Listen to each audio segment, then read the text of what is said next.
So, Chief Warrant Officer Nathan Singer, retired, reporting as requested. Oh, Charlie Battery, attention, home. Cold steel, prepared to move forward. Chief Warrant Officer Singer, I guess I would say out. Marshall in the middle. Nathan Singer, man. Look at this guy right here. Dang. I'm a handsome man. Look at you, buddy. Look at you, man. Nathan Singer, Chief Warrant Officer. Nathan Singer, dude. Yeah. What's going on, man? Doing good. Doing good. You look great. I try to be. You look great. You look great. So tell me what's going on in your world right now. I know you got some woodworking stuff going on. That's pretty cool, right? Yeah. So just recently retired almost a year ago, last September. And I would try to figure out, like, what do I want to do? And to be honest, I came in the Army because I didn't know what I was going to do. And I kind of left the Army not knowing what I wanted to do. So, but I've been doing woodworking for about, I don't know, 25 plus years, from high school on. And it just seemed fitting in that. So I started doing projects for friends and family throughout the years. And now it's like, everyone tells me, like, hey, you should, do a business. You should do this for a living. You can make a lot of money in that. But yeah, so it kind of came to a point where I was like, okay, let me try this out. Let me see what I can do. So I started doing that for a little bit, and kind of came up with a concept of the logo, which I kind of morphed from the 82nd as well. And that so it's the AA American, or basically all American 8-2 woodwork. And I kind of did that, just because a lot of my foundation of growing up in the military was through the 82nd, through 3488, and maybe how it became such a big deal. Amen, dude. Yeah, you are a big deal. Yeah, dude, I try to be. Yeah, Julie. Hey, look. Juliet's always seemed to grasp for importance, but you were one of the Juliets that always brought credibility with you everywhere that you came. I remember us deploying a couple of times to JRTC together, and you was part of the team, and it was wonderful, man. Tell me about young Nathan. Tell me about that time. Where did you grow up? Tell me about all that. So I kind of grew up a little bit everywhere. So I'm a military brat. My father, he was in for almost 10 years. So we kind of been everywhere from Germany and Fort Hood. Actually, kind of where I retired here too. Lived out in Copper's Cove as a young kid. And then my father ended up getting out. So he was part of an MOS. It's Atomic Demolitions, ADM, back in the day. Yeah, it was pretty big. I didn't realize they existed. So so basically they were phasing it out, and for right reasons. So they basically carried a nuclear device on their back and designed to go out there, drop it off, and do what they got to do. So they're phasing it out, and they were trying to put him in supply. He was like, nah, I don't want to do that. And that, but yeah, so I kind of been everywhere. We ended up living on a farm for a few years. We tried that life for a little bit, but that was pretty rough there in southeastern Ohio, small town racing, and then kind of moved to Marietta, Ohio. Not to get confused from Georgia. Marietta, Ohio, maybe a little bit better. Buckeyes, probably, right? I don't know about my Georgia friends. They're probably upset right now. So I did, middle school, high school there. And then from there, just came in right in the Army. Unless you work in a factory or, restaurant business, you pretty much, it's the only thing I could see. But then too, it's kind of like, since he did some time. My grandfather was in World War II. His other brothers, almost like the Band of Brothers thing, but they all were drafted and they all came back, which was a good thing. And that, so I kind of felt like I should at least give it a 2 to 3 years in their respects. Um, but yeah, other than that, probably got in some trouble, just like every other teenager, small country town. There's nothing to do other than to maybe get in trouble. So tell me about basic and AIT. You were a 14 Juliet, right? Yeah. So what was weird is the recruiter, and I even tried looking for his name. I can't even remember his name. I probably should go through some of the paperwork, but he showed me. So my dad, since he was prior service, he's like, I guess before he went atomic demolition, he was infantry. He was like, you don't go infantry, don't do that. Go be smart, do some technical jobs. So, but at the same time, I wanted to I wanted to be airborne. I want to jump out of aircraft and blow things up. So I kind of picked it in the middle. So the recruiter, he's like, well, these guys, they do computer stuff, but it had the airborne option. So I was like, okay, I'm game. And that, but yeah, selected that. Was all excited, stoked, and then got the old Fort Sill for basic, and realized like, wow, may not have been a good idea. And that I think, yeah, well, I mean, I think it was, hearing the stories through them, hearing some of the struggles that they got, not realizing what I was about to experience. I think I remember, being on the top bunk because I was a small guy and no one, I got pushed to the top, and I'm about 6 inches from the ceiling. And I'm looking at the ceiling like, what did I do? Is this really what I wanted to do?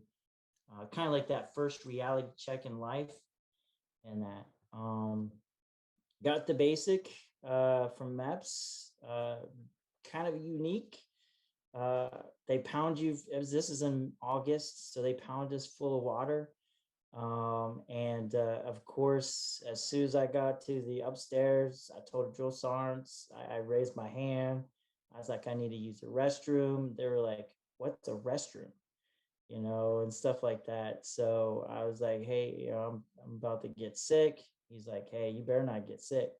You better man up. And that, and of course, I lost it. I got sick right there. Splashed all over the boots of the drill sergeant, so they weren't happy. Um, and that, so I think that was kind of like my second reality check. Like, I better straighten up. They even moved my bunk up close to their office, and that, just to, I guess, give me some hard love and that. But it turned out well, though. It was weird because I ended up doing good. They ended up putting me in like leadership positions, and I didn't really want it, but I guess we ended up getting it. Um, and then realizing, I didn't even realize, even from when I graduated basic, like, I think I was on the honor roll list or something like that, or distinguished, not distinguished, but I think it was like the commandant's list or something like in that reference. I'll have to go back and look at the letter, but I was like, wow, maybe I did pretty good. Um, and then yeah, from there, was it Fort Bliss? So back in the era of like Drill Sergeant Steele, Drill Sergeant Clemens, Pritchett was candidate, and that, yeah. So he was Chrome Dome. So they had him with that shiny ass helmet. Yeah, that was pretty good. And then what was it? Carr. Yeah, I think he retired CSM, and that he was a senior drill sergeant, and he was just on his way out. And of course, he made sure he gave us some hard love and make sure we understood, what we're here to do, and we got to put some effort. If you don't put effort, you're gonna feel some hard love. I mean, it's just like any job you do. If you don't do well, you might get counseled, you might get backlash, or you might get fired. So, but yeah, it was pretty good. I think that's where drill sergeant still, as most know, is he's a running machine, and him and Clemens, and we used to be an A group, and I guess that's where I kind of figured out I can run.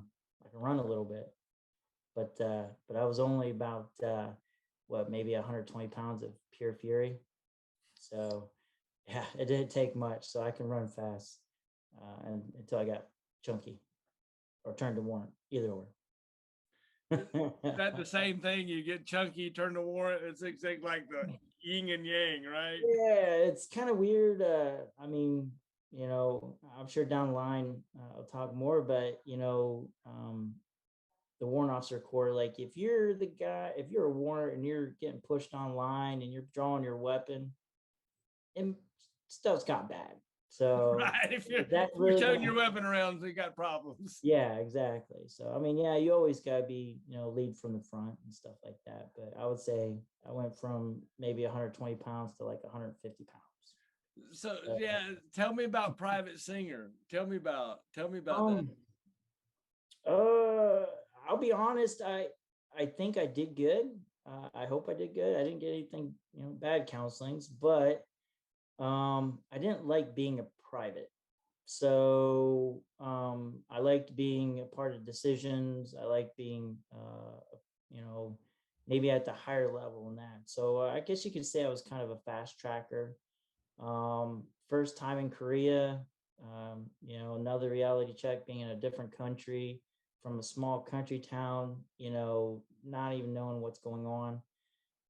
Really, I had this crazy team leader. He was hard charger, young E5, and he's like, you're a PV2. Guess what? You're giving PT next week, to the battery. And I was like,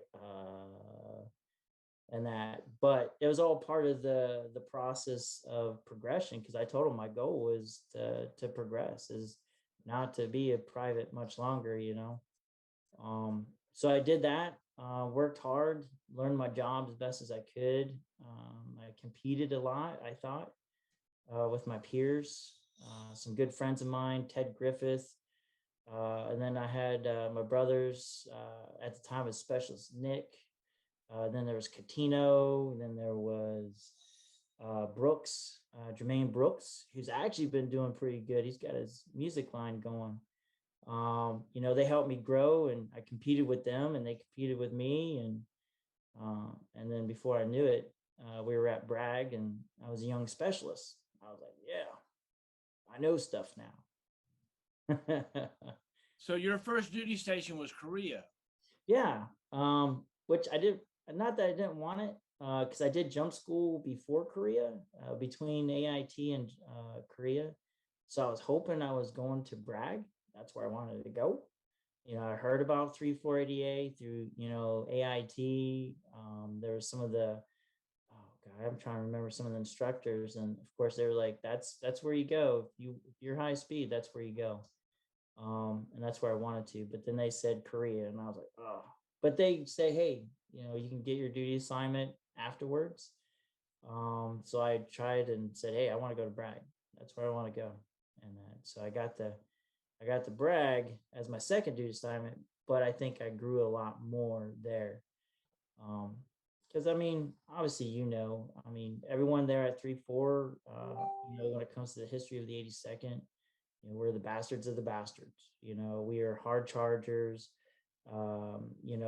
We want to be that fine-tuned machine. We didn't. I mean, yeah, some people sham and stuff, but we didn't. When it came to mission time, we wanted in the fight, and we're gonna rock it. And that, so I did well there. Um, like I said, I mean, most of my experience and growing is really there at Bragg. Um, I started off at HHB early warning. What was that, third squad? My squad leader was what was it? It was David Vonroe. I don't know if you guys remember him. Good guy, small guy, firecracker. He's doing well, I think, down in Huntsville and that, actually. And then Juan Santiago, which I don't know if you guys remember him, but he was another high speed guy, PT stud, and man, he ran us, and yeah, he was tough, man. Bonro helped us a lot in our job and learning, but man, Santiago did the same thing, but man, I was fit. Well, you guys back then were on the cutting edge of all of the technological stuff, right? Yeah. We had the TDAR, and now you about this time you guys were coming on with a new system, the Sentinel, I Yeah. believe. So tell me about the technology if you don't mind. Yeah. So I think, um, even in Korea with 5.5, we were, kind of attached to the vendor guys. There was Delta Battery there at Stanley. I was in HHB. So there was always that SHORAD, I guess you'd say, working together. I mean, just doing our ops together. Us providing them data, but we were using LizDis, or even like the TR2. We were using that system, which was okay, but it also had some flaws. It was very, it was subject to like ghost tracks and things like that. So it added a little bit of frustration, especially on the Avengers. Because I mean, for us, if you guys were snipers, we were the scouts, and we would sit there and say, "Hey, look ahead here, turn your turret," just enough to give you guys maybe 30 seconds heads up, so you guys can, get that tone and super elevate and take something out of the sky. Um, and that, but then once we got the Bragg, I think we had to list this for about a year, and then we got the Sentinel, which was total change of, I mean, it was because it's I guess, a difference in radar systems. It's a different band, and that, so it's a lot more accurate, but that it also had a better IFF ability. So it wasn't just like you guys, checking for IFF. We can maintain and check for IFF as well. The Lisdis just pretty much said, hey, there's something there, and just based off speed and elevation, it'll determine if it's going to be a rotary or fixed wing, and that. But it was a lot to learn. I think. Something I didn't realize too is, I wanted to come, jump out of aircraft, blow things up, but then getting into the technology, I was like, whoa, I gotta start learning. This is different from typing class in high school. So, and that, so definitely doing that. But yeah, it was good. We still had the soft cell shelters for a little bit. That was kind of problematic. We tried to do a couple airdrops. Uh, didn't work out too well. I think when we tried to do a couple, I think there was a venture we tried, and it didn't work out well in that. But yeah, I mean, yeah, it was good stuff. It was good training. I think we were able to do, it was me and I don't know, yeah, you probably know Sergeant Major Taylor, William Taylor, and that. So he was one of my guys at one point, and we were able to do. I think we did one of the first sling loads with the Sentinel, to where we had to decide if we're going to do it tandem with the vehicle and the radar together or separate. We first did separate, and that didn't work out well. We almost, when the Chinook sits there, and I guess the crew manager or whatever cargo guy was like, "Hey man, if this gets a little hairy, we'll probably have to drop this." And I'm like, "Don't drop it, man. Don't drop it." But it was kind of swaying a little bit. But then when we did the second time where it was connected to the vehicle, it was 10 times better. We should have done it from the beginning. But I guess if you don't try, we won't really know. And that was pretty cool. That was really awesome that we were able to do that. And then the leadership trusted enough to inspect it and go through it and do it. So that was pretty tight. Take me back to basic training just for a second. Were you good at shooting and marching and running? Obviously, running. You said you're really good at. What? Yeah. Well, you're good at that stuff, right? I thought you were always good. You were always one of the smartest guys. You were always like you were with it. You were ahead of the game. You weren't asking stupid questions at the end of the meeting. Yeah. I try not to be. I always had the mentality of I hate not knowing the answer. Even back in the day, I mean, even with you, like everyone looked up to you. Like you were the sharp. You were that saber that we all wanted to be. in that. So how do I get to that level? And that, so when Staff Sergeant or Sergeant First Class Marshal comes up to you and asks you a question, you kind of want to know the answer. And I kind of learned that too, is like even drill sergeants, I hated when the drill sergeants came to me and I didn't know the answer. I was honest. I told them I didn't know. Understanding, hard level, probably follow. But yeah, I mean, basic training. Yeah, I guess you could say that's where I also kind of learned to run. I think I ran in fear versus really wanting to, learn how to run. I was pretty okay. I wouldn't say I was the best at shooting. I'm a small man, so small man arms don't always go good with the M16A2. Dude, look at them arms, man. You're freaking got some guns, baby. Look at that. Woo! Yeah, look at that. You look good, man. I think my wife needs to see this, and she needs to understand that I'm the man. You are the man. Yeah, something. You are the man. You have always been the man, Nathan Singer.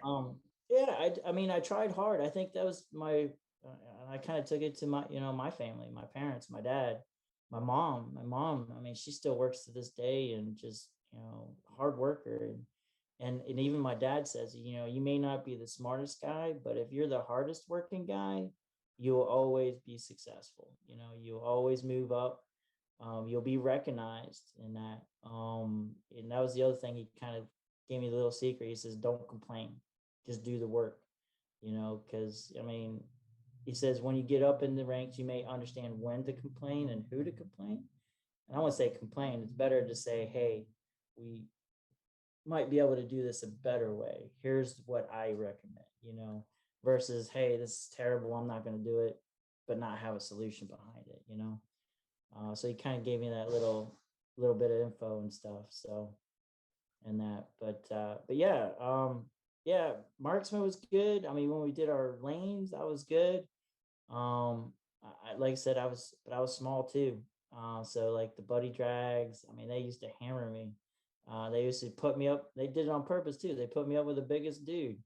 It's like me and, trying to pick up, First Sergeant Cook or Sergeant Major Cook now, right? I remember him. He's awesome dude. Oh man, I love that guy. But yeah, we used to, they would put me up with the biggest dude and say, hey man, you need to take him from point A to point B. And I was like, man, I was like that little chicken legs, see underneath all you see is legs.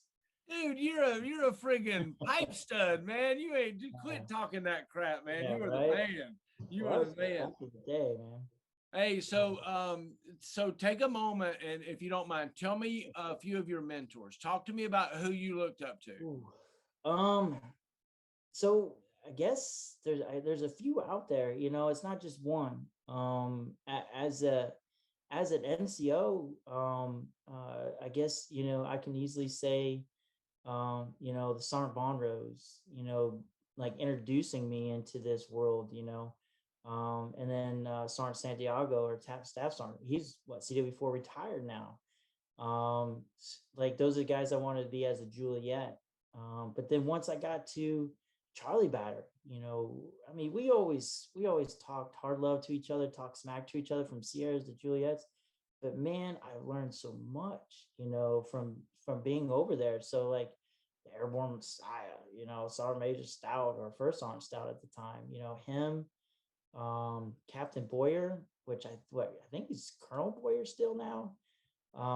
Those are the guys that you wanted to work for, you wanted to be like in that. And even like yourself, I mean, between you, shoot, I'm just trying to think of a few others. Staff Sergeant Folks, I don't know if you remember him. Yeah. I mean, he was another big dude. I love talking smack to him too, man, because even though I was scrawny, he would play back. He would play with me in that. Mongo. Yeah, but I think, I earned his respect that way. I think we were doing, it was All American Week coming up, and they needed a team for push ball. And I remember push ball though, that where you have all these ambulances out by the football field, and he's like, hey, which one of you knuckleheads want to come play? He did it in front of the battery and that. And I was the first one to raise my hand. And he looked at me and he's like, where's the rest of your hands? and of course, like I was only 120 pounds, man. I was small. But I earned his respect and that, just try to be like him.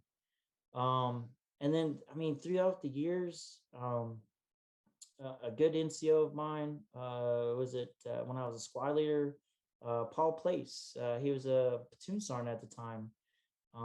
That guy, he's another guy. I think you mentioned it. What was it? One of your other interviews, man. He would smoke like 3 or 4 cigarettes, drink this full thing of coffee, and then run like a 5 minute 2 mile or 5 minute mile. And man, I don't know how he ever did it, but he did it. He was good. Um, and then I guess yeah, one of the good mentors is when I decided to flip over to warrant was Robert Gibbs. CW3 Gibbs, he's down in Huntsville right now. I think he was an instructor at one point at WOBC and that, and he was my warrant. And I ended up working for him, and um, he's another guy. He'll give you hard love, but once you start knowing and learning your stuff, and he got confidence in you, it was awesome. And yeah, it was kind of weird though because he's like, he looked down, did my counseling. Here's my Love Me book. He's like, "What are you doing? Why haven't you flipped over yet?" Um, and then I think my two top warrants that I would say WOBC, other than my peers, there's a lot of guys, my classmates, that really helped me out. And that, but the two I would say is when I went to 10th Missile Defense Battery, which is part of Space Brigade. We're actually stationed in Hawaii, where we operated the TPY-2 radars, the forward-based mode radars, that kind of oversee the PACOM area and all them secret school guys. But it was Bilal Bannyball. He was actually Patriot before he went 140 Alpha. Um, he was the guy that I went there. We had a training warrant and then we had an operations warrant. So when I got there, I became training warrant so I can learn as well. But I trained the soldiers. I kind of learned by training others. It's almost like back in the day of PLDC, when they sit there and say, "Hey, you don't know anything about land nav." Well, guess what? You're teaching land nav. Similar theory, I guess. But he was operations. That man, he was coolest guy. Very smart. But he's one of those guys that he can read something and remember right that. And it used to upset me, man. I was like, "How do you do this?" I want to say I get frustrated, but man, he just remembered.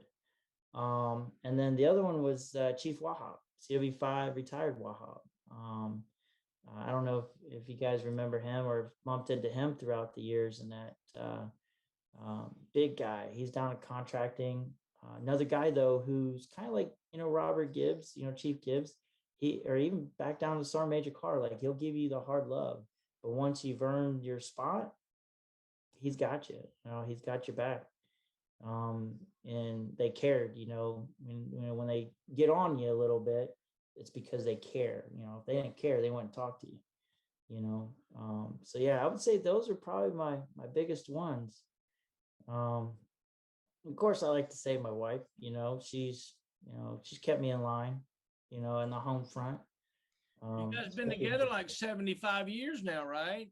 What's that? You guys been together like 75 years now, right? It feels like it, but don't.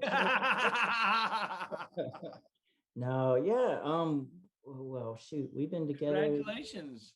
Yeah, we've been together, 26 years total, because we were high school sweethearts, but we're married 22, I think. And then I hope I'm right. I'm sure she's going to redline this thing. Oh, no. All right. So do me a favor, switch gears and tell me about some of the troops you've mentored. Tell me about the soldiers you're proud of. Wow. A lot. Yeah. I think that's something that if I would say I miss the most from just being out for the year, I think is that. Guys coming up to you, gals coming up to you, because when we were at Bragg, they opened MOS to female soldiers and that. So the gals that came to you that had an opportunity to influence and hopefully show the right way, or at least they can learn what not to do. If it's something they didn't like how I did things. I would say probably the very first one is Dan Franklin.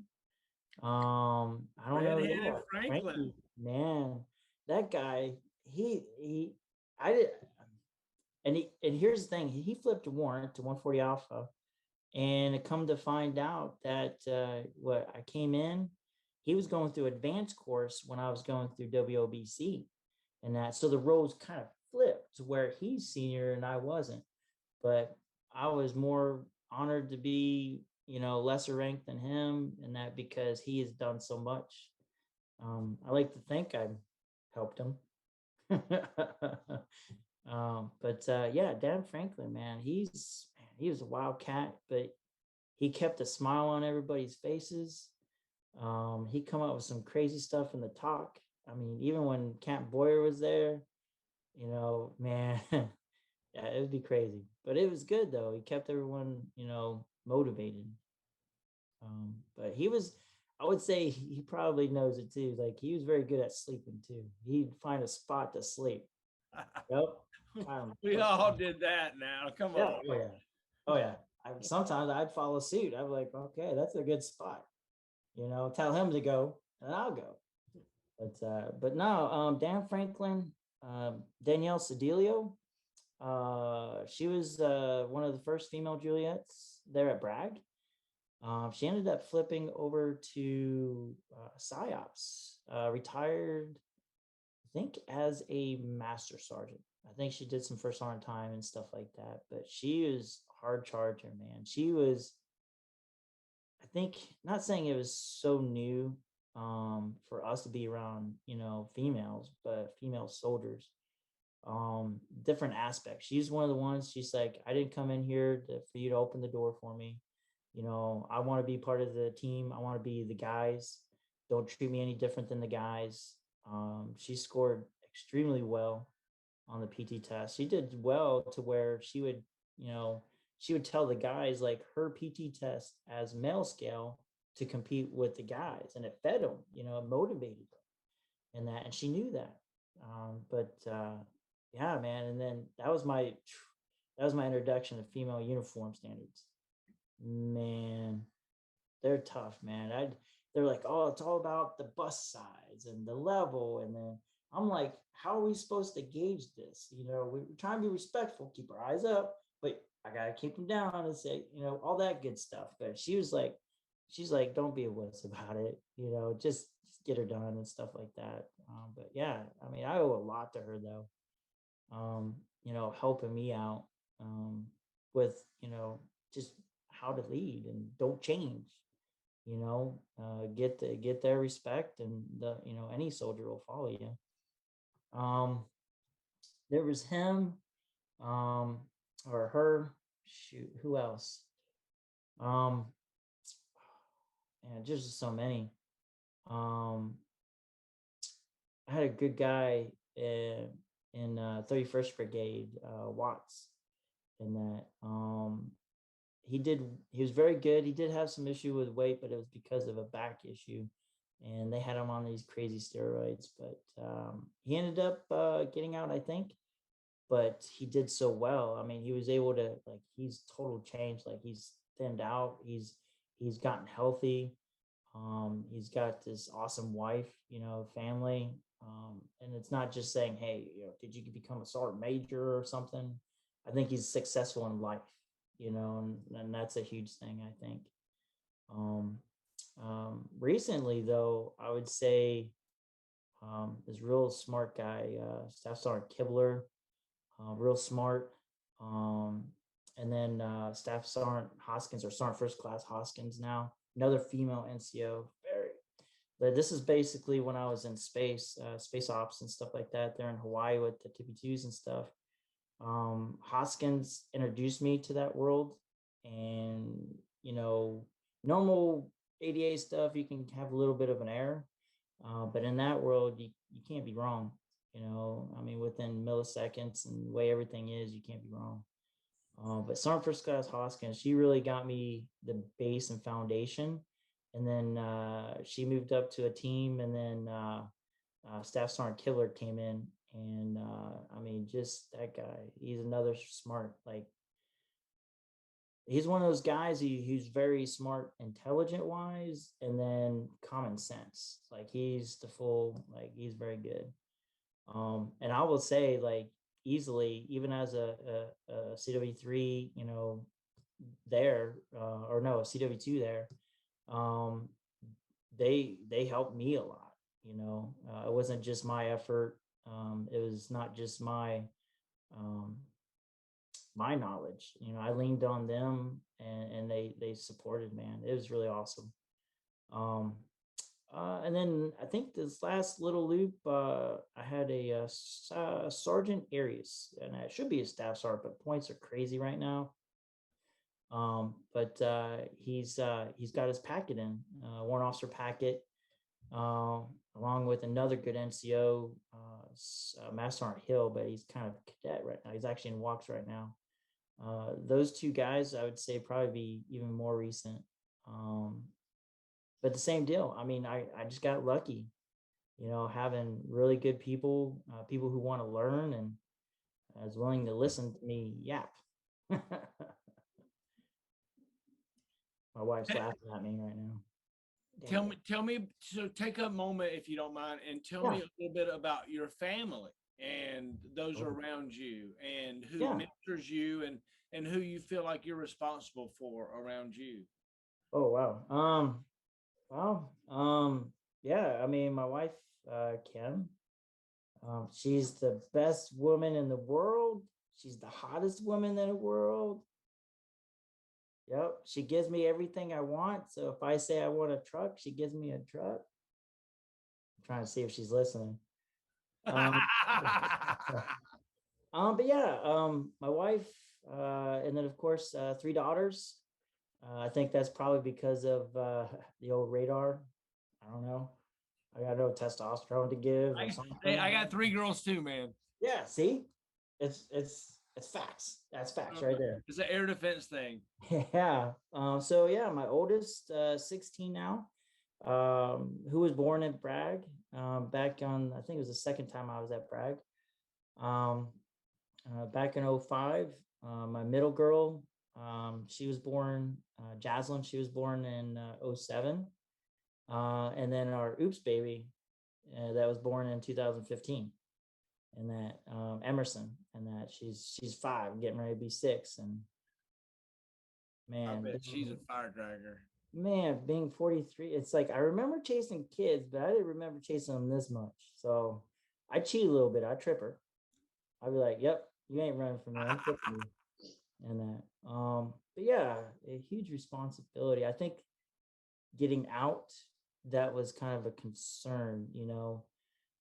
Being so used to, um, the friendships that we developed through other families. My wife has met other people, through the army, and that's always helped us out. But I think, yeah, responsibility was like, okay, be ready. I mean, we planned everything. We got a little of the retirement. Yes, I understand there's going to be some VA stuff, and that being a little bit, broke a little bit, I guess. But yeah, no, I guess I'm responsible for them. So tell me, did you ever have to duck because somebody was shooting at you, or run to the foxhole, or fire your weapon at an enemy? No, and I saw that as a question in that, and I think, you know, no, I mean, I know for sure I've never had to. I mean, there was times when we, convoyed. A lot of times I'd get caught up in a convoy or just base ops, and that, I don't know if they call them fob rats or whatever, but we were always I guess you could say, the wizard behind the green curtains. But the few things I think when it came to reality checks is, the mortar check. The mortars coming in. I think there was one, where it kind of hit close to the barracks, but it didn't explode, but it hit. I was getting ready to go on shift, and Staff Sergeant Mills. I don't know if you remember him, old country boy, and that, he came in and he basically pushed me down because I was getting ready to go out the door. He's like, "They're coming in, they're coming in," and that. But other than that, hearing them hit, that's probably about it. Um, there was one time though, was it Ben Castro? I don't know. He's another guy. If you remember him, very good dude. One of my battle buddies during the deployment. Um, there was a time where actually I think we're deploying or convoying back, and we're driving this LNTV, and we had the windows somewhat open, I guess, and then both windows shattered while we are driving. So I don't know if it was just bad terrain, but it was kind of weird. I mean, I don't know. We never heard anything. I mean, but it kind of makes you look and like, okay, let's not get complacent.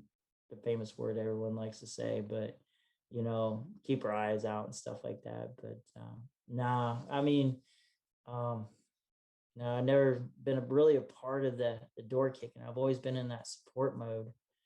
Um, Other than that, I mean, we almost activated the QRF guys on a female soldier, unfortunately. Yeah, it was a unique time. I don't know if you ever heard of it, but I guess she was she was a part of the FOB Ridgeway, one of the engineering units, and she was coming back from an SF unit, and they got caught up on one of the cables. You know how you got your trigger points, and the cable was late at night, and the vehicle got caught. QRF has got to go down and snoop it out, see what's going on, and then they just dropped her out, and then they took off. And unfortunately, I guess this soldier was celebrating a birthday with the SF guys, I guess. Yeah. Crazy stuff. Yeah, I know. I know. But yeah, once you got to the headquarters, we ended up having to call her chain of command and took it from there. But yeah, silly stuff. That's about it. So, so tell me about jumping out of airplanes. Did you Oh, like it? Did you hate it? Were you were a jump master, weren't you? You were a jump master. no, oh no, No. no. I wish. I think that was the other thing is I always wanted to be the jump master. I see it, the camaraderie and just the talent that goes into it. And of course, the unit only sends the best to the jump master school. So I was like, I want to be there. But no, I did the jump master pre-test, I think on our way back from the second deployment. And once I was pre-test qualified, which wasn't hard. I wouldn't say hard, but it was good. But I got to the unit, and then I think within like 2-3 months, I came up on orders to go to Bliss, and that yeah. But I Oh. didn't push. I think if I would have pushed harder, I probably would have been able to go. But it is something that I wish I would have done. But just never got an opportunity, I guess, to do it. But I love jumping though. First go around, first time at Bragg, we used to chase. I mean, we used to chase on Saturdays all the time. I mean, I liked it. Except, when you guys have us go through, pre-jump, and that was always the hard part, just do all the riff raff and stuff, but it was good, but yeah, I think it was an awesome rush. I think that was the biggest thing I love, is the rush. Just a bunch of guys and gals just ready to go whip some butt, I guess. Try not to cuss, trying to be nice. Oh, that's great. So you were in the era that when we would empty a C-141 on one pass on Sicily Drop Zone. We would drop 120 paratroopers in one just like it's crazy, right? Really to think about it. Yeah. Absolutely nuts. Yeah, from the 141, the 130s,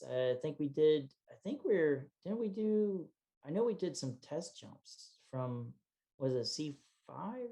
We did C5s, we did C17s. Yeah. Our battalion was the test jump dummies Yeah. because of the Stinger missile jump pack for sure. Yeah. And then, which kind of scared me about doing a test jump on the C5, because I guess the first couple pass didn't go well because I guess the aircraft has to have a certain tilt in that, and it didn't tilt well enough, and people were smacking underneath or something like that. And But yeah, man, I mean, I loved it. Um, only had not, yeah, so I only had the one midair collision, I guess, midair entanglement, I guess is what you call it. And I was the higher jumper. And when you guys say, "Hey, higher jumper, pull yourself down to the lower jumper," well, that stuff didn't work. I'm just telling you. I'm just being honest with you, because I was pulling my hands, and then all of a sudden my chute caught, and I went whoop right back up and burned my hands too, because we didn't at the time. That was when we didn't have to wear gloves, I guess, and stuff like that. Um, but uh, but it was a night jump, not because my eyes were closed. It was an actual night jump, and yeah, I hit the ground, and honestly, it was the softest land I ever had, and that scared me too, because I was like, something's got to be broken. Oh, wow. Yeah. Yep. Oh, that's great, man. That's Yeah. great. So I was entangled also, and and I realized that there's no way you're climbing down, dude. It's not happening. Okay, you can talk, you can brief it. It briefs well. It sounds Yeah. cool. Yeah. It's like a Yeah. song we all sing together, Yeah. but really we're gonna die. Yeah, no, it was cool. But I mean, the guy I was with, I didn't know him. He was from somewhere else, and he was yelling at me. He was yelling at me. He was very mad, and it wasn't I don't think it was my fault. And that, because I mean, as soon as we exit the aircraft, I was in a chute, and that so I don't even think there was any time for me to get away or slip right, to avoid a collision. I guess that's something we got to do. Um, but yeah, oh shoot, I mean, that was awesome, man. I'll be honest, man. It's like the fact that you're doing these interviews, and I've been watching them, and seeing who's coming up, and of course, Sergeant Major Stout. These are that was a huge time frame for me, and like I said, that was the foundation of my success. Even as a warrant officer, it was if when I made the big decisions, like is Captain, shoot, I can't even think right now. Captain Boyer, is he gonna like this decision? Is who are they gonna like? Is this gonna help the SHORAD guys? I always had that SHORAD mentality, and So, that. so look, I remember you coming on board to Charlie Battery's team, Yeah. and you were our early warning guy. You were the guy that we had to Yeah. look to win the battle.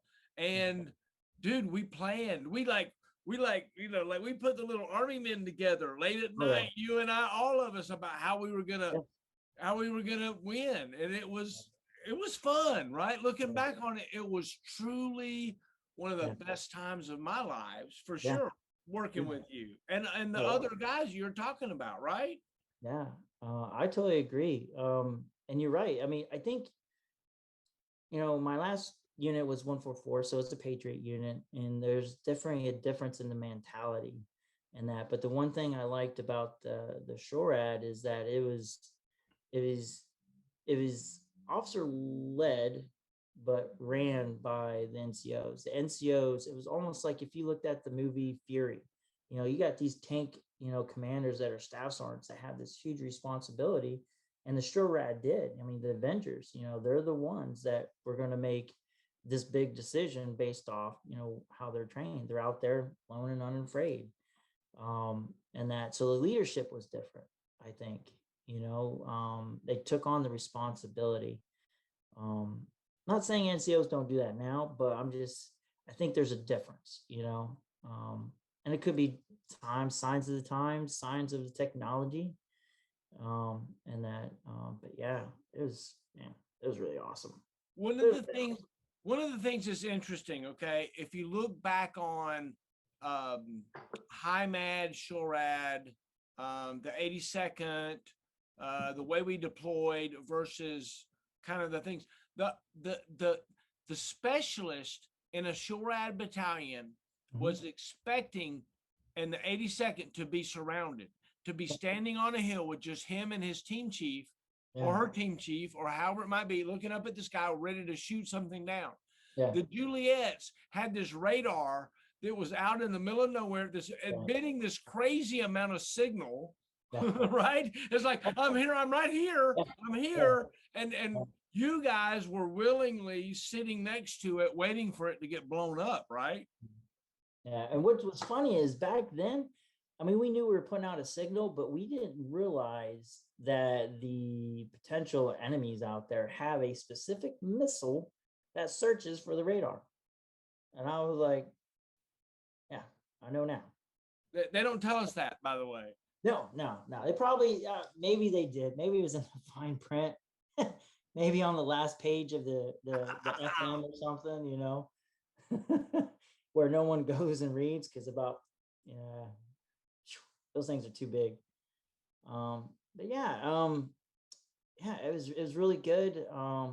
And then and it helped me though. It like even all the planning and the groundwork, a ground battle versus an air battle, um, a lot of those things helped me out working for like the higher level, like the highest levels of the space. So operating with Space Command, we were in Hawaii, we had all that, but we were tied to Northcom, Stratcom, JIFIC IND, when every time you saw on the CNN, with North Korea throwing the missiles, it was our guys operating those radars, detecting those. And we had to provide that information to those commands. Those are 4 stars. And of course, when the bat phone goes, there's a couple other people that get on there and like, hey, what's the situation? And that it was, I guess, our responsibility to give as a forward-based radar early warning to give them at least 8 minutes of decision time. And to us, it doesn't seem like a lot, or maybe to the common person, but when we're dealing with the technology we have, I mean, 8 minutes is good in that, but a lot can happen in 8 minutes. Do we send jets? Do we light them up? All that good stuff. How long does that? Yeah. Do we display the technology that nobody else knows that we have now, or do we wait? Yeah. Right? Yeah, definitely. I mean, there's a point to where, I mean, yeah, there's so much technology out there. Yeah, and I think that's one thing that I love about the space ops side is, because I'm kind of a nerd too, in a way. I love that stuff. I track SpaceX all the time. The fact that we're re-energizing the, space operations and going to Mars and going back to the moon, all that stuff that, we kind of grew up in the 80s watching. Like it's a lot of good stuff out there. But yeah, I mean, they want to fight us, they can fight us, but yeah, we're probably gonna whip them pretty hard. Yeah, so hey, so talk about fighting. Take me back. Were you ever in a schoolyard fight? Did you ever have a fight when you were a kid? Did. I mean, I was a small guy. I always got picked on. I was that guy. My teeth has always been bad. I've always got picked on for my teeth or my size. I did get into a couple fights, but I also wrestled in high school. So that helped out a lot. Learning how to keep people close to you so you can kind of control the situation. But yeah, not really a big fighter. I did go in like Korea, small story, right? I almost got into a fight with an MP at a club, and he was off duty. He was just this arrogant little dude. He was about my height. He was a small dude, and he was just arrogant. And that's where like Specialist Nick, he's big brother dude, like big dude. And and that. But I went to swing on him, and Nick caught my arm, and he just picked me up like a little baby and took me out of the club and took me up to the barracks, and yeah, he helped me out. And there was a Catino there, Brooks, I think too. Like I said, they kind of helped me out on many things, but yeah, got into a little bit, but nothing too crazy.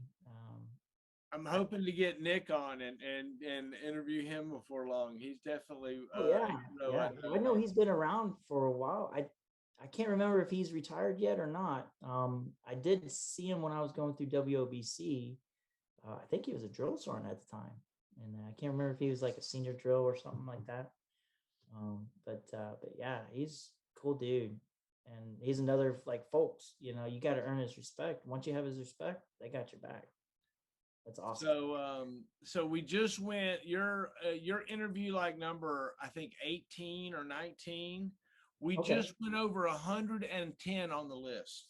Nice, dude. I got right? Yeah, I'm definitely gonna have to go back and start going through and making sure I got everybody then. Dude, it's amazing what's happening, and I appreciate you taking the opportunity to kind of tell your story with me. It's been Yeah. really fun, right? Yeah, no, I think it's huge. I wouldn't have thought that I would do something like this, honestly. Um, Especially when you say, "Hey, you're like a hero of mine." I'm like, No, but not you the are other a hero, right? You're a hero. Think about it. Yeah. Think, uh, okay, so let's do a mind trick just for a second. Okay. Would you say that Joe Stout is a hero of yours? Oh yeah. Would Down. you say that? Would you say that Captain Dwayne Boyer or Colonel Dwayne Boyer is a hero of yours? Oh yeah. Would you Definitely. say that Will Marshall is a hero of yours? Oh Right. So it's okay that I say that Nathan Singer is a hero of mine, right? Right? yeah. Agree. We stood That's- beside each other in Yeah. a foxhole together, training for war daily, right? Yeah. And Yeah. we deterred war. We did our job. Yeah. Yeah, I agree. I think it's maybe even like, I think even Stout mentioned like, you don't really see yourself in that light, um, because you're doing your job. You're doing the best as you can. You're trying to help everybody. Especially when you're put in those leadership positions, try to lead from the front, and just keep everybody's mind in the game. Um, but yeah, man. I mean, you guys. I mean, even Jenkins. That was another one. Captain Jenkins, man. He was another good one. Oh, shoot. I'm trying to remember now. There's a Costello, Colonel Costello, I think, right now, right? And that he was a second lieutenant when I first met him. I met him not realizing, I guess, his father was like a big deal, and that but he was one of the coolest guys I've met. You Yeah, know, he's on the list. yeah, and he's even down right now. Like, I had an opportunity to brief him because he was in or not North. He was in South Korea, one of the major commands down there, as a colonel, right? And I had an opportunity to brief him over some real world stuff, and that was awesome. It was awesome to say, hey, look what I've done, like, just learning from them, and hopefully he can be proud, like, hey, that's a 3488 guy, Amen. and that's just something else I noticed. It's not just me, but there's so many of the 3-4 guys in leadership positions, and I don't think that's by accident, honestly. I mean, from Colonel Boyer to Sergeant Major Taylor now, and then Rushbrook, who's the 3-4. I think he's the 3-4 Sergeant Major right now. And that I got a chance to meet up with him. They replaced us in Kuwait for the Patriot mission, and so I had some opportunity to go out to the smoke pit. He didn't smoke or anything, but just go sit down and talk, and talk old days, talk new days, and that and he's another good guy too, to get a hold of. And I remember when he was like a young staff sergeant. I think he was in Delta Battery, and that, but he was hard charged. He was mean too, but he was. I mean, all short people, I guess, we gotta be mean sometimes. And that, but yeah, The shorter you are, the meaner you gotta yeah, be. yeah, I agree. I agree. Um, Right. and then what was it from Delta? That reminded me too. So like the first time I deployed out was with Lieutenant Lopez, Hector Lopez. He actually transitioned to Intel, I guess, as part of that program, combat arms to, I guess, other arms. I don't know. Branch detail. Yeah, Brandon's detail and that. And I actually had an opportunity to see him again he was Major Lopez in 2ID when I was first time as a warrant officer, and that. So another good guy that helped me out when I first became that first warrant, like, hey, this is what you can, do, and someone I can talk to. He wasn't necessarily in the exact same unit I was in. So I can sit there and talk to him and say, hey, this is the craziness I'm seeing. Am I crazy for thinking that? And he'll give me my left and right limits and stuff like that. But yeah, it was always good. Everything I've done, I think I always wanted to make sure, one, my mentors, but the people that I knew, hear good things. I want to, impress them, and show them that, still doing good jobs. Yeah, yeah.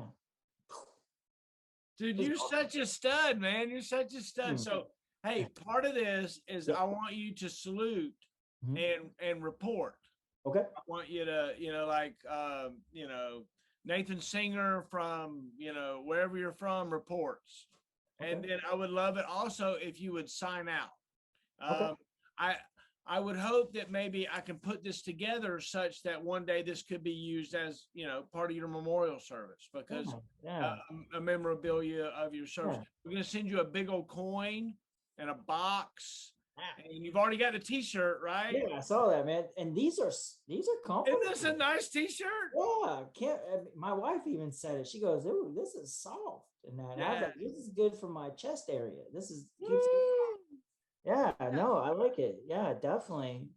Definitely want to support.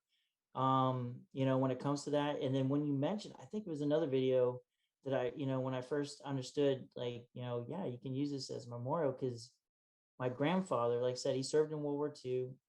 He was part of the Battle of Bastogne. He was actually there when it all happened.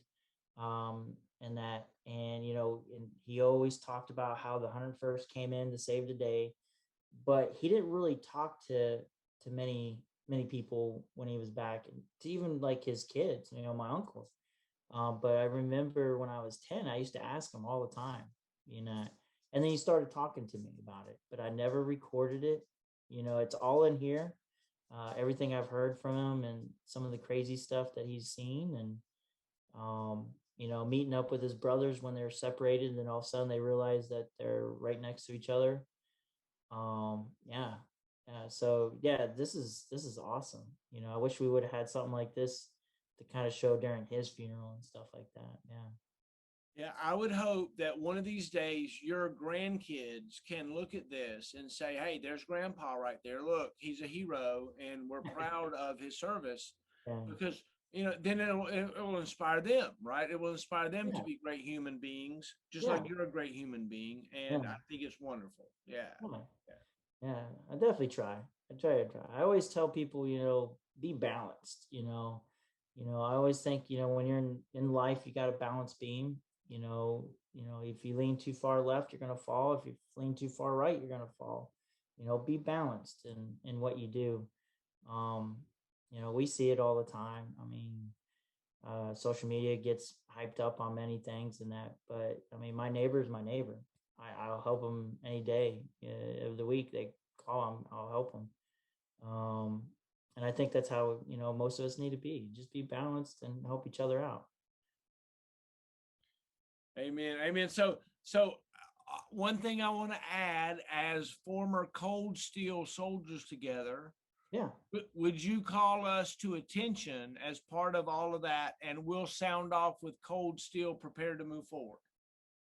Okay. Yeah. I guess I could try to do that. I hope I don't mess it up. No, just say, just do your report and Yeah. where you're from, and Okay. then drop your salute and just say battery, attention, and then we'll say Cold Steel, prepare to move forward. And Okay. then after that, then you salute and say, Nathan Singer signing out or something like that. Yeah. Okay. Yeah. Yeah. Definitely. I could do that. Want to do it right now? Yeah, yeah, yeah. Sounds good. Let's do it. We're gonna All have to right. do some many takes, like actors and stuff, and be like, No, no, look, it's just going to be one take, dude, because I'm going to cut it and chop it up. And because however it comes out, it's going to be funny as hell. "Oh yeah, oh yeah, man, I should drink more beer, I guess maybe." Yeah. Now I gotta get my dog out of here. Before we do that, talk to me about the pictures you have behind you. Show me Oh some yeah, yeah, yeah, yeah. memorabilia. So Show me some of that.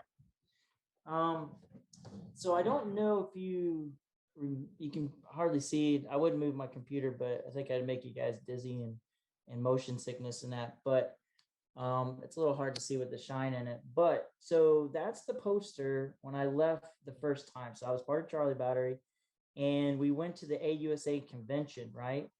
And the AUSA guys gave us this poster that had their airborne wings, which you can kind of see right there, and the emblem from AU. So my whole goal was to have everybody sign it that I can get, and they got some good names up there. I mean, uh, shoot, I'd probably go through it and bore some, but some of the big ones is obviously First Sergeant Stout. And everybody, if you notice, signs everybody everywhere around, the image. But of course, First Sergeant Stout signs directly smack in the center of the guy getting JMPI'd in that. So he did. Yeah, right about that. But that's all right. He's all right. I think he is a Cowboys fan though. So. You know you're gonna upset him like that, don't you? Yeah, right. He'd be like, "What?" But yeah. So Lieutenant Colonel Pruitt. I don't know if you remember. He had an opportunity to sign it, and that, which I understand he had passed since, which was crazy because he was another hard charger. Lieutenant Lopez, Hector Lopez, Hinkle, Lieutenant Hinkle at the time, he signed it. Lieutenant, or actually Major King at the time, but became our battalion commander for 3-4. Major Mac, I don't know if you remember him. He signed it. Just trying to think off my head because I was reading through it earlier. I was like, who's all here? Even Sergeant Buford signed it, which I realized, I think when things happened is when I was just leaving, and so I got some pretty good signatures on there from some cool people. But yeah, anybody I could, even though Sergeant Gray, Slicky Boy. The funny thing is when I thought that was my nickname for a minute when I first got the Charlie Battery, and then come to find out he just calls everybody Slicky Boy. I was a little jealous. And that, but Crawford's another good guy. He signed it. Now that's an old school guy. Crawford Bassett, who's also did some good stuff. He flipped over Warren, and he definitely made a name for himself in that. And oh man, I mean, there's so many people. Shoot, I'm just trying to think. Crawford, man, there's so many, man. And what's crazy is they come to me, like names just come to me randomly. And that. All right, so give me that salute. Give me that salute. All right. Well, hopefully I'll do it right. Oh, you'll do great, man. Yeah. Let's do this. I don't know if I turn it this way. Oh, look at that. Get the beer out of the way. The Yingling out of the way. Yeah. Which they don't sell it down here in Texas yet, but I got connections. But yeah. All right. So Chief Warrant Officer Nathan Singer, retired, reporting as requested. Oh, Charlie Battery, attention, home. Cold steel, prepared to move forward. Chief Warrant Officer Singer, I guess I would say out. Yay! That's awesome, dude. Thank you so much, man. That's so cool. Yeah, I think I still kept my hand nice and sharp. Oh, dude, you did great, man. You did, yeah. I love it. Isn't that interesting how our salute is very important to us, right? Oh, yeah. Guys like me and you, that shit's important, right? Yeah, I love it, dude. Oh, yeah, definitely. Yeah. And I think I realized even more when we deployed, and you get into the history. So even Sergeant Major Stout talked about like the history of the unit, and that was a big thing that he wanted to maintain, even as a first sergeant or even the sergeant major. Is like even when we deployed, even when we're out in the field, we salute our officers. Call it cocky, but it's like we're tough. We're tough as nails, and we ain't worried about the enemy, So yeah, definitely. I still got his. It was when he was doing a sergeant's time over writing NCOERs. I still have a copy of his little example that he did in that. So I used it. I used it up until the day I was getting out. Amen. Right. Finish up. It's neat. It's neat how our leaders really capture our attention and really make us love them. Right. Really make us love them. And Nathan, dude, thanks so much for hanging out with me. It's been a blessing. I'm so proud of you and us, right? Us Yeah. together. We built a team. We're still on a team together. Yeah. And if ever I need a buddy in a foxhole next to me, you're one of the guys I'm gonna call, right? Yeah, call. And I guess before it gets too crazy, but the one thing I noticed that kind of made me decide maybe doing the business thing was watching you and with your business. And the uniqueness is when you retire, there seems to be like an expectation, like, hey, you're going to become a contractor. You're a 140 alpha, go contract, make buku money. And honestly, I wanted to be happy. I wanted to be local and be comfortable. And I saw that in you and what you were doing. And even some of the customers, you would do the videos, and I was like, that's where I want to be. Oh, wow. Well, hey, I'm honored. Thank you, buddy. I appreciate it. Great to talk to you. I love you, man. Yeah, same here. Same here. I appreciate you guys. Absolutely. Good night.